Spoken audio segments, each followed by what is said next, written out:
मैं Lokesh Yadav, lecturer political science, आप सबका अपने यूट्यूब चैनल पे स्वागत करता हूं। आज का हमारा टॉपिक है भारत में हरित क्रांति।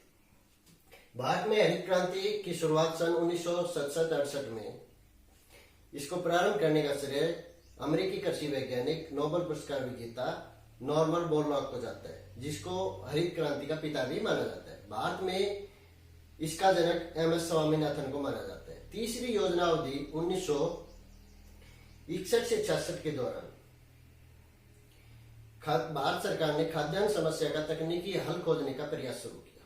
इस प्रकार से हरित क्रांति को हम कृषि का आधुनिकीकरण कहें तो अतिशयोक्ति नहीं होगी। प्रथम पंचवर्षीय योजना के तहत कृषि के जो क्षेत्र में जो किसान पिछड़े हुए थे, जो क्षेत्र पिछड़े हुए थे, जहाँ सिंचाई की सुविधाएं नहीं थी, उनमें सुधार लाने का प्रयास किया गया। लेकिन अब सरकार ने अपनी नीति में परिवर्तन किया, क्योंकि प्रथम पंचवर्षीय योजना में जो प्रयास किए गए थे उससे कोई विशेष लाभ नहीं हुआ। अब नीति में यह परिवर्तन किया कि जो क्षेत्र कृषि के क्षेत्र में उन्नत है, जो किसान समर्थ है, जहाँ सिंचाई की सुविधाएं पहले से मौजूद है, उन सब के ऊपर विशेष ध्यान दिया जाए तो तेजी के साथ कृषि पैदावार को बढ़ाया जा सकता है कम समय में। इस प्रकार से किसानों को उन्नत किस्म के बीज उपलब्ध कराए गए, कीटनाशक, उर्वरक व सिंचाई की सुविधाएं उचित अनुदानित मूल्य पर उपलब्ध कराएगी किसानों को। साथ ही किसानों को यह भी आश्वासन दिया गया कि सरकार उनकी उपज को एक विशेष समर्थन मूल्य पर, न्यूनतम समर्थन मूल्य पर सरकार उनकी उपज को खरीद लेगी। और ये जो सारा घटनाक्रम हुआ उसको हम हरित क्रांति की संज्ञा देते हैं। हरित क्रांति की विशेषताएं क्या थी? हरित क्रांति की पहली विशेषता ये थी कि कृषि क्षेत्र का विस्तार किया गया। भारत सरकार स्वतंत्रता के बाद से ही कृषि क्षेत्र के विस्तार में लगी हुई थी, लेकिन ये जो विस्तार था ये हमारी मांग की पूर्ति करने में पर्याप्त नहीं हो रहा था। तो कृषि हरित क्रांति के द्वारा कृषि क्षेत्र में संख्यात्मक रूप से विस्तार किया गया, जिससे हमारी जो मांग थी उपज की, उसकी पूर्ति की जा सके। दूसरी जो विशेषता थी देव पैदावार या बहुफसली कार्यक्रम। दूसरी जो विशेषता या उद्देश्य रहा हरित क्रांति का वो ये था कि जो पैदावार है वर्ष में एक ही न होनी चाहिए, एक ही फसल की पैदा नहीं होनी चाहिए, बल्कि कम से कम 2 फसल या बहुफसलें और 2 से ज्यादा फसलों की पैदावार होनी चाहिए। एक तो वर्षा ऋतु की, और दूसरी अगर पानी की आवश्यकता होती है तो सिंचाई की व्यवस्था की जाए, जिससे कि कम से कम वर्ष में 1 हेक्टेयर में 2 फसल पैदा की जा सके। ये कार्यक्रम लागू किया गया। तीसरी जो विशेषता थी वो उन्नत किस्म के बीजों का प्रयोग। हरित क्रांति का जो तीसरा उद्देश्य रहा, जो विशेषता रही, वो ये थी कि उन्नत किस्म के बीजों का प्रयोग किया जाए, जिससे कि पैदावार में बढ़ोतरी हो। और इसके लिए जो इंग्लैंड बाहर जो स्वतंत्र नहीं हुआ था उससे पहले ही अंग्रेज सरकार के द्वारा, इंग्लैंड शासन के दौरान ही 1929 में Indian council for agriculture research की स्थापना की गई। 1965 और 1973 में इसका पुनर्गठन किया गया, और पुनर्गठन के द्वारा इसका प्रयास ये रहा कि किसानों को उन्नत किस्म के बीज उपलब्ध कराए गए। चौथी जो विशेषता रही वो सिंचाई सुविधाओं के विस्तार की रही। चौथी जो विशेषता रही वो सिंचाई सुविधाओं के विस्तार की रही।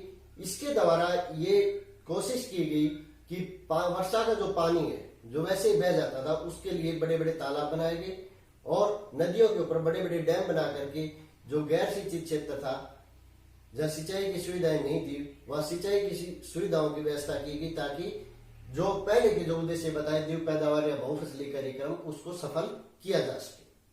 अगली जो विशेषता रही वो रही सिंचाई रासायनिक खादों का प्रयोग। पहले जो पारंपरिक खेती होती थी उसमें देसी जो खाद है उसका प्रयोग किया जाता था, गोबर की खाद का प्रयोग किया जाता था, जिससे पैदावार में कोई विशेष बढ़ोतरी नहीं होती थी। उपज की बढ़ोतरी के लिए सरकार द्वारा रासायनिक खादों के प्रयोग के ऊपर बल दिया गया, और रासायनिक जो खाद है वो किसानों को कम कीमत के ऊपर, सब्सिडी के ऊपर उपलब्ध कराई गई। अगली जो विशेषता रही वो थी कृषि का मशीनीकरण। हरित क्रांति में कृषि के मशीनीकरण के ऊपर जोर दिया गया। किसानों को ट्रैक्टर, थ्रेशर आदि के जो साधन है वो अनुदानित मूल्य के ऊपर उपलब्ध कराए गए। बिजली की आपूर्ति व डीजल की आपूर्ति सुनिश्चित की गई, जिससे कि कृषि कार्य में किसी प्रकार की बाधा उत्पन्न न हो। अगली जो विशेषता रही वो ये रही कृषि शिक्षा व अनुसंधान के ऊपर बल। कृषि में सुधार लाने के लिए कृषि अनुसंधान व कृषि एग्रीकल्चर जो एजुकेशन है उसके ऊपर बल दिया गया और इसके लिए पंतनगर में पहला कृषि विश्वविद्यालय स्थापित किया गया। उसके बाद राज्यों के अंदर कृषि विश्वविद्यालयों की स्थापना की गई। इम्फाल में केंद्रीय कृषि विश्वविद्यालय की स्थापना की गई और केंद्रीय कृषि अनुसंधान परिषद की स्थापना की गई।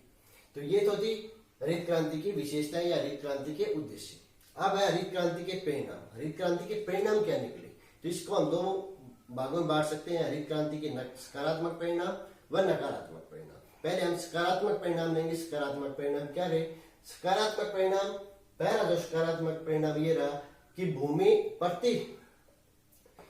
प्रति हेक्टेयर उत्पादन जो 1947 की तुलना में 30 गुना बढ़ गया, यानी कि प्रति हेक्टेयर जो उत्पादन था उसमें बढ़ोतरी हुई और ये 1947 की तुलना में 30% बढ़ गया। दूसरा रहा देश के सकल घरेलू उत्पाद जीडीपी में वृद्धि हुई।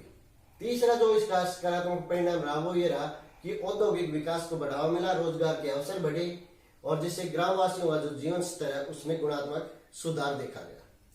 चौथा जो इसका सकारात्मक परिणाम लिख रहा वो ये लिख रहा कि भारत की साख विश्व बैंक और अन्य जो कर्जा देने वाली संस्थाएं थी उनकी नजरों में बढ़ गई, क्योंकि भारत ने अपना जो कर्जा था वो समय पर चुका दिया। पांचवी जो विशेषता रही, जो सकारात्मक परिणाम रहा वो ये रहा कि भारत खाद्यान्न के मामले में आत्मनिर्भर हो गया। न केवल आत्मनिर्भर हुआ बल्कि खाद्यान्न निर्यात करने वाले देशों में भी वो शामिल हो गया। ये तो थे इसके सकारात्मक परिणाम। इसके कुछ नकारात्मक परिणाम ये रहे, हरित क्रांति से किसानों और भूस्वामियों के बीच का जो अंतर था और ज्यादा मुखर हो गया। दूसरा जो नकारात्मक परिणाम लिख रहा, किसानों और कृषि मजदूरों को विशेष लाभ नहीं हुआ, यानी कि इससे जो बड़े जमींदार थे उनको तो फायदा हुआ, लेकिन कृषि जो दूसरे की जमीन के ऊपर खेती करने वाले किसान थे या मजदूरी करने वाले किसान थे उनको इससे कोई विशेष लाभ नहीं हुआ। तीसरा, हरित क्रांति का जो लाभ है वो कुछ राज्यों को ज्यादा पहुंचा और बाकी राज्य जहां पिछड़ा होता वो पिछड़ा ही रह गया और जिससे क्षेत्रीय असंतुलन उत्पन्न हुआ। ज्यादा लाभ पंजाब हरियाणा जो उत्तर के राज्य थे उनको पहुंचा। उड़ीसा, बिहार और झारखंड, मध्य प्रदेश का जो पिछड़ा हुआ क्षेत्र था वो पिछड़ा ही रह गया, वहां भुखमरी की समस्या का समाधान नहीं हो पाया। तो इस प्रकार से हम देखें कि इसके सकारात्मक और नकारात्मक परिणामों को देखें तो इस प्रकार हम कह सकते हैं कि जो हरित क्रांति थी उसको हम 100% की सफलता की शाबाशी नहीं दे सकते। और इस प्रकार इसको देखते हुए भारत सरकार ने दूसरी हरित क्रांति का आह्वान किया और दूसरी जो हरित क्रांति है वो खाद्यान्न के क्षेत्र में न होकर के फल, फूल, सब्जियों और औषधीय पौधों के रूप में करने का आह्वान भारत सरकार करती है। और ये किसके क्षेत्र में होगी? फल, फूल और सब्जियां और औषधीय पौधों के में होगी। तो उम्मीद करता हूं आज का जो हमारा टॉपिक था हरित क्रांति, ये आप सबको अच्छे से समझ में आ गया होगा। आप सबका बहुत बहुत धन्यवाद।